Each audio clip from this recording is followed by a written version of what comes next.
Just imagine a country, the Republic of Korea, situated right there in the southern part of the Korean peninsula. While its total area is not so vast, only about the size of America's Indiana state, a staggering 70% of the land is full of majestic mountains. On its southern tip, one can find the beautiful Jeju Island, a UNESCO World Heritage Site no less, famous for its volcanic history. But the real story is with its people. More than 5.1 crore souls call this place home, with a massive chunk of them living in the bustling Seoul area itself. Though it is a very unified country culture-wise, a proper challenge is looming. The population is aging so fast, with 20% of citizens already past 65 years. It is a nation of ancient landscapes facing a truly modern-day tension. When one thinks of beauty standards across Asia, there is no doubt that South Korea plays a massive role, and at the heart of this influence are its women. They are often admired for their smooth, fair skin, V-shaped faces, and large, expressive eyes, an ideal that has captivated millions. What's truly astonishing is the discipline behind this, with many women maintaining a strict diet of just 500 calories a day to achieve their attractive figures. Visitors are often left speechless, especially when they see them dressed in the traditional hanbok. However, to only focus on their appearance would be a great mistake. Beyond their graceful and often modest exterior lies a powerhouse of talent and intellect. Just look at the figures. According to OECD statistics, an incredible 75% of Korean women attend university, one of the highest rates in the world. Moreover, a Gallup survey revealed that 60% are always willing to voice their personal opinions, showcasing a confidence that is truly inspiring. This ambition translates directly into the professional world, where an impressive 25% of all businesses in South Korea are run by women, a figure that leads all of Asia. In relationships, they value emotional depth and thoughtful gestures, appreciating a partner who is both caring and financially stable. It is this unique blend of gentle tradition and fierce modern ambition that makes Korean women so truly fascinating. In South Korea, there is no doubt that appearance is taken very seriously. The country is famous worldwide as the plastic surgery capital, where enhancing one's features is not a taboo secret, but a normal part of life. It has become so common, in fact, that statistics show 1 in 4 Korean women have undergone at least one procedure, often to achieve popular features like double eyelids or a V-line jaw. This pressure to look perfect is deeply woven into society, influencing everything, from job prospects to social standing. This obsession has fueled a global phenomenon, K-beauty. Products like sheet masks, BB creams, and cushion foundations have become household names in more than 150 countries, with brands like Innisfree and Laneige leading the charge. But what is truly mind-boggling and sets Korea apart from almost anywhere else is that this dedication to looking good is not just limited to women. Believe it or not, South Korean men are the world's biggest male consumers of cosmetic products, spending a whopping $900 million on skincare and makeup every year. As many as 34% of men regularly use items like foundation and concealer. It's so mainstream that you can even find television shows with makeup tutorials for men, proving that in Korea, beauty is truly a serious business for everyone. If you are looking for a journey that offers more than just sightseeing, South Korea has some truly unforgettable destinations. For a proper escape into nature, no doubt, the top choice is Jeju Island. Here, the experience is not about ticking off a checklist, but about immersing your senses. Imagine trekking to the summit of Halasan Mountain to breathe in the fresh morning air, or witnessing the incredible Haenyeo, elderly female divers who plunge into the sea to harvest seafood without any oxygen tanks. It is a spectacular slice of living culture.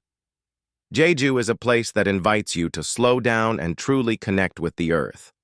From there, you can take a journey back in time to Gyeongju, an ancient capital where history whispers from every corner. With no loud signboards or modern chaos, the city preserves a serene atmosphere. You can spend your days strolling among ancient grass-covered tombs or watching the reflection of a former palace in the still waters of Wolji Pond. For a truly magical experience, try wearing the traditional hanbok attire for photos. And for a final retreat to soothe your mind, the Boseong tea fields are a must-visit. The landscape is a breathtaking canvas of endless rolling green hills. You can wake up early to watch the sunrise over the misty fields, and even try a unique wellness treatment found nowhere else in Korea. Bathing in natural green tea. There is no doubt that South Korea has mastered the art of turning popular culture into one of the world's most powerful forces. This phenomenon, known as the Hallyu or Korean Wave, is a clever government-backed strategy that has successfully exported everything from music and films to fashion and food across the globe. The most shining example of this, of course, is K-pop. With their polished performances and catchy tunes, groups like BTS and Blackpink have become global sensations, acting as cultural ambassadors and bringing in billions of dollars through world tours and music sales. Who can forget the worldwide craze started by PSY's Gangnam Style? Alongside this musical juggernaut, Korean cinema has also made its mark. Romantic K-dramas have found a massive audience in every corner of the world, while films like the Oscar-winning Parasite and the viral hit Squid Game have placed Korean cinema firmly on the global stage. However, behind all this glitz and glamour lies a much darker, high-pressure reality for the artists. In a brutally competitive industry, maintaining a perfect public image is everything. The tragic stories of singers Sully and Gu Hara, who both took their own lives in 2019 after facing relentless online criticism, are a grim reminder of the immense personal cost that comes with fueling this incredible cultural powerhouse. The story of South Korea's economy is nothing short of a miracle. After the devastating Korean War, it was one of the poorest countries in Asia, with an income level comparable to nations in Africa. Yet, in just 3 decades, the country transformed itself into a global economic giant, a phenomenon the world calls the miracle on the Han River. Under strong leadership, the government heavily invested in industrial giants, or chaebols, like Samsung, LG, and Hyundai, focusing on exports and technical education. From 1960 to 1990, the country's GDP grew more than 30 times over. However, this rapid success has come at a very high price for its people. The work culture is famously intense, with an average employee working almost 200 hours more per year than the OECD average. A strict hierarchical culture means young people often face immense pressure and even bullying from their seniors. This pressure is coupled with a growing wealth gap, where a few powerful families behind the chaebols control a massive portion of the nation's wealth. While Samsung's revenue alone is equal to 1/5 of the country's GDP, about 60% of ordinary Koreans live in relatively modest conditions. It is a stark reminder of the social cost of such a rapid economic rise. To truly understand the soul of modern South Korea, one must look past the K-pop and skyscrapers and into its deeply painful history. For much of its existence, the Korean peninsula was not the master of its own fate, often living under the massive shadow of neighboring empires like Imperial China. However, a far darker chapter began in 1910 when the Japanese Empire annexed the country. Though this colonial period lasted only about 35 years, it was a time of untold suffering. The Korean language was banned from schools, citizens were forced into hard labor, and hundreds of thousands of women were horrifically taken to serve as comfort women for the Japanese military, a deep wound that affects diplomatic relations, even today. Just when freedom seemed within reach after World War II, a new heartbreak began. The peninsula was split in two by the United States and the Soviet Union. This supposedly temporary division led to the devastating Korean War in 1950, a conflict that claimed over 30 lakh lives and left the nation in absolute ruins. The war ended not with peace, but with an armistice, meaning that technically, the two Koreas are still at war. This long history of suffering and struggle has left an indelible mark, forging a fierce national identity and an unyielding desire for independence that defines the country today. Imagine you're in a casual conversation in Korea, and someone asks you a question you would normally expect only in a hospital. What's your blood type? Believe it or not, for many Koreans, this is a perfectly normal question, as they believe. Your blood type can reveal everything from your personality to your romantic compatibility, much like our own zodiac signs. In this system, Type A people are seen as sincere and meticulous, while Type O are confident leaders. Type AB are the intelligent but unpredictable ones. But it is Type B that has a proper social stigma attached to it. They are often stereotyped as impulsive, selfish, and unreliable, to the point where many Korean women are genuinely cautious about dating a man with Type B blood. This social obsession is so widespread that it even inspired a popular movie called My Boyfriend is Type B Beyond Blood Types. Koreans also have strong beliefs about numbers. The number 4 is considered extremely unlucky because its pronunciation sounds similar to the word for death. As a result, you will find many buildings in Korea that simply skip the 4th floor, replacing it with the letter F. On the other hand, numbers 3 and 8 are considered very auspicious. 3 symbolizes harmony, while 8 represents prosperity, making them popular choices for important life events like weddings and new business openings, all to attract good fortune. It might sound incredible, but for nearly 2 decades, South Korea has been in the process of shifting its administrative heart away from Seoul. But why would a country move its capital from such a world-famous megacity? The plan, first unveiled in 2003, had 2 major reasons. First, to tackle the severe overcrowding and traffic congestion that was plaguing the city.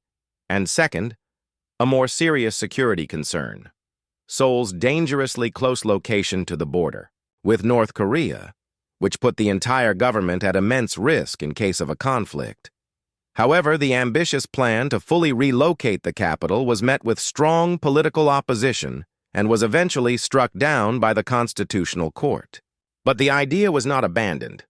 A clever compromise was made. If the entire capital could not be moved, at least its burden could be shared. So, a new special city was created to become the country's administrative hub. This city is Sejong. Located about 120 kilometers south of Seoul, it was officially established in 2012. Today, most key government ministries, including the Prime Minister's office and the Ministries of Finance and Education, have already been shifted there. With a massive investment of over $20 billion, the vision is to transform Sejong into one of the world's most advanced smart cities by 2030, a modern administrative capital for a modern nation. When the sun sets in South Korea, the country doesn't go to sleep. Instead, it truly comes alive. Cities like Seoul and Busan transform into vibrant hubs of activity that often feel even busier than during the day. For Koreans, the night is a time to unwind after long hours of work, and they do it with proper style and energy. The soul of this nightlife is undoubtedly its street food culture. Night markets like Gwangjang in Seoul are packed with people until the early morning hours. You can find everything from spicy tteokbokki and crispy fried chicken to sweet fish-shaped pastries, with the sizzling sounds and delicious smells filling the air. Beyond the food, the entertainment options are simply endless. In buzzing districts, like Gangnam and Hongdae, the clubs and pubs stay open until 4 or 5 a.m., pumping out everything from electronic music to live bands. If clubbing is not your scene, there are countless karaoke rooms, 24-hour cinemas, and board game cafes that are always busy. A truly unique Korean experience is the Pojangmatcha, a simple tented eatery on the street where you can eat, drink, and chat in a relaxed, friendly atmosphere. What's more, the country is considered incredibly safe, so even walking along the Beautifully lit Han River late at night is a peaceful and common activity for both locals and tourists. Beyond the neon lights and bustling cities, South Korea holds some strange mysteries that have never been fully explained. Take, for instance, Inwangsan Mountain, which overlooks Seoul. Near its summit is a cliff face where, at a specific time of day, a faint shadow appears that looks exactly like a person meditating. Visitors have photographed this shadowy figure in all seasons, and it always appears in the same position between 5 and 6 p.m. in spring and autumn, even when there is no object to cast such a shadow. Local folklore considers the mountain sacred, with some believing the shadow is a spiritual guardian. Another baffling phenomenon can be found at Uyam Lake. On clear, sunny days, the lake's surface perfectly reflects the surrounding trees, but, strangely, it does not reflect the white clouds in the sky above. The clouds seem to vanish from the water's reflection entirely. Some have theorized it is due to the water's mineral composition, but that doesn't explain why this effect only happens around midday and disappears as the sun sets. Locals have nicknamed the lake the Shadowless Mirror, with old tales suggesting a secret underwater passage to another land. Whether science or folklore, these mysteries add a layer of intrigue to the Korean landscape. The journey through South Korea is incomplete without exploring its incredible food, which is a proper adventure for your taste buds. Of course, there is kimchi, the national dish. This fermented cabbage, spicy and sour with garlic and ginger, is the soul of Korean cuisine. But the culinary scene can get far more daring. For the truly adventurous, there is sanakji, or live octopus. The tentacles are chopped up and served while they are still wriggling on the plate. It's a shocking experience for many, but its uniqueness is unforgettable. In complete contrast is the beautiful and harmonious bibimbap, a colorful bowl of mixed rice, topped with seasoned vegetables, beef, and a fried egg, all brought together. With a spicy chili paste, it's a work of art that is both delicious and nutritious. And if you think live octopus was strange, you can also try byeondagi, boiled silkworm pupae sold as a street snack. Its chewy texture and distinct smell can be challenging, but it's a local favorite. Finally, no Korean food tour is complete without samgyeopsal or grilled pork belly. The experience of grilling thick slices of meat at your table, wrapping them in lettuce with garlic and sauce, is a social and culinary highlight that will make you want to come back for more. South Korea's calendar is packed with vibrant and unique festivals that offer an incredible glimpse into its culture. In early April, the entire city of Jinhae is covered in a romantic pink canopy during the Cherry Blossom Festival, where over 300,000 trees bloom at once. Come July, things get a lot messier at the Boryong Mud Festival. Held at Decheon Beach, it's one of Asia's most exciting summer parties where millions of people come to enjoy mud wrestling, mud slides, and live music, all while benefiting from the mineral-rich local mud. For a taste of tradition, the Andong Mask Dance Festival in autumn is a must-see. Held in the historic Haho village, this event brings ancient folk art to life with captivating performances and mask-making workshops. In springtime, Seoul glows during the Yeondaeongho, or the Lotus Lantern Festival. Celebrating Buddha's birthday, the highlight is a spectacular nighttime parade of thousands of beautifully crafted lanterns. And for those who don't mind the cold, the Hwacheon Sancheoneo Ice Festival in January is a unique winter experience where hundreds of thousands of people gather on a frozen river for ice fishing, skating, and sledding, truly capturing the spirit of community bonding. If you are planning a trip or even thinking of living in South Korea, understanding the cost of living is a must. Like any country, it varies greatly depending on your lifestyle and location. In the heart of Seoul, renting a simple one-bedroom flat can cost you anywhere between $600 to $900 per month. However, if you move to a smaller city like Incheon or Busan, or live further from the city center, that price can drop significantly to a more affordable $300 to $500. Getting around is quite efficient and budget-friendly. The public transport system, with its modern subways and buses, is excellent. A single trip will only set you back about $1 to $1.3. Taxis are also readily available, and a short trip within the city would typically cost between $3.5 to $6. Food is where you can really manage your budget. While cooking at home is an option, eating out is a huge part of the culture and can be very cheap. A simple, delicious meal like bibimbap or gimbap at a local eatery can cost as little as $3 to $5. All in all, for a single person to live a stable life, a monthly budget of around $900 to $1,200 is a reasonable estimate. Of course, if you live frugally, you could manage with less. While South Korea is a modern and incredibly safe country, it's always wise to keep a few practical tips in mind to ensure your trip is smooth and trouble-free.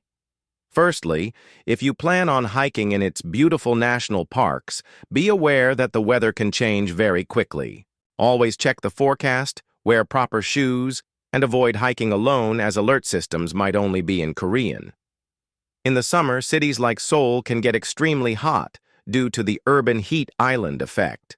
To avoid heat stroke, always carry a hat, sunglasses, and water, and make use of the air-conditioned subway system to travel between sites. When it comes to street food, especially at bustling markets, be a little cautious. If you have a sensitive stomach, think twice before trying raw or fermented seafood dishes. In nightlife districts like Gangnam or Itaewon, while generally safe, always be mindful of your drink. Never accept a drink from a stranger, and don't leave your glass unattended. Lastly, it is a very good idea to have international travel insurance. Healthcare is modern, but treatment at private hospitals can be very expensive for foreigners. Also, carry any basic medicines you need from home, as getting them from a pharmacy might require a prescription. If you love South Korea for any reason, share your thoughts in the comments below so we can all connect through our experiences. Everyone has their own perspective about South Korea. Some are fascinated by K-pop, others admire the timeless beauty of ancient palaces, while many are inspired by the nation's cutting-edge technology and energetic lifestyle. South Korea is not just a destination, it's a journey into a culture that blends history, modernity, and the warmth of its people. From traditions carefully preserved for generations to the vibrant modern cities that never sleep, everything comes together to create an identity like no other. Let's share our thoughts and make this journey of exploring South Korea more meaningful and truly inspiring.